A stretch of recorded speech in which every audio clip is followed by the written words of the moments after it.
Good afternoon everybody. It's been a while between drinks, but a game that I've been following for years is just about to release and I can't contain my excitement anymore. So I just wanted to create a little video explaining some of the key things that I'm excited for and trying to stay as unbiased as possible to give you a good idea of whether or not this game is for you. And I'll start by saying that it's definitely not going to be for everybody. Whenever given the opportunity of choosing between good news and bad news, I always take the bad news first. So let me try and convince you that the game is not for you. And then if you stick around through everything I'm about to say, then you're probably going to love the good news at the end. Number one, there's no character creation. So you won't be making your own character in Kingdom Come Deliverance, at least not before mods become readily available, which the developers have said are coming and will definitely be a thing. Now this might be a deal breaker for a lot of people who want to feel like the story is theirs and theirs alone. And this was the original plan. The developers did, however, decide to change that for a fixed protagonist to deliver a more fleshed out story that reacted organically with the lead protagonist. 2. This is not a fantasy setting, so you're not going to be shooting fireballs or mounting dragons in this game. This is a historically accurate medieval RPG. Even as you level, you'll become better at sword fighting and archery and those sorts of things, but you'll never get to the point you did in Skyrim where you just quick save and then kill every guard in the town. You know, it's not something that's going to happen because you're never going to be that strong. Fighting 2v1 in this game is going to be a very dangerous situation, and the combat's sort of similar to Chivalry or For Honor if you've played one of those games.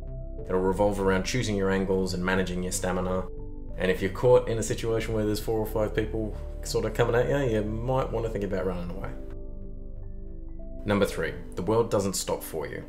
We've all had that moment in Skyrim where we've accidentally stumbled upon an NPC that's been patiently waiting for 6 months to complete a quest that you started with them, only to sort of scratch our heads and go, I don't even remember what this was for.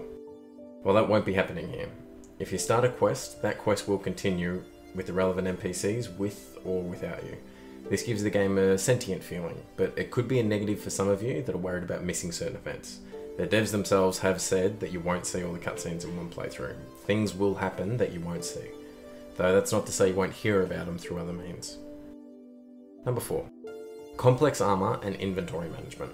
The armor and clothing in this game runs on a 16-layer system. This isn't like, oh cool, Daedric armor type game. In Kingdom Come, you'll be layering appropriate underclothes with your different armor types, which all affect combat in different ways. Big helmets are going to lower your visibility, while padded clothes reduce your blunt force trauma when worn under your plate armor. It's also important to note that armor only provides a benefit if the enemy hits it.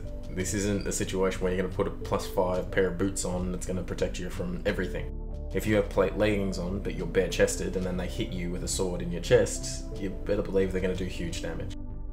Food also has an expiry date, which proceeds through sleeping, so managing your food and inventory will be a bit of a thing. Number 5, the game is a Kickstarter project. Now there will be some people out there that don't know why this is a point. We should treat games based on their merit, right? This is one of my most anticipated games of the past 5 years, so I'm on board, but it's hard to deny that Kickstarter games will always come with a certain air of skepticism.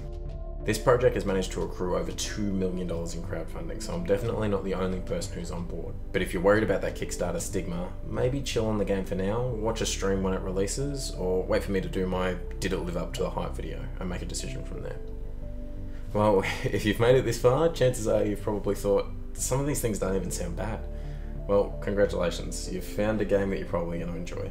If you can get past the things that I just mentioned, then you're going to be looking forward to a game that allows true player agency. You can complete quests in a number of different ways that rely on your creativity and ingenuity. Your character, while having a fixed backstory, will develop and evolve with your playstyle, allowing you to make him into the person you think the world needs. The world is expansive and begging to be explored. You'll be faced with moral decisions that genuinely affect the world and speech options that don't lead to the same predetermined response. We're looking at you, Bethesda. This game really looks like it's going to be a true love letter to RPG and medieval fans. The combat will be difficult and the game will be unforgiving, but the payoff will be rewarding, and when we succeed we'll get a true sense of pride and accomplishment.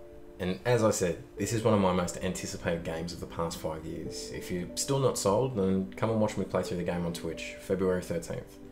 I may have the entire week off work, so I may be playing the game for a week straight, so I'm going to need people there to stop me from going insane. Otherwise, I will be posting a first impressions video within the first few days as well, and following that up with a more detailed video once I've clocked in enough hours to properly judge it. If you have any questions, or even if you just want to chat about the game, just let me know in the comments because I am stoked for it. Otherwise, stay saucy.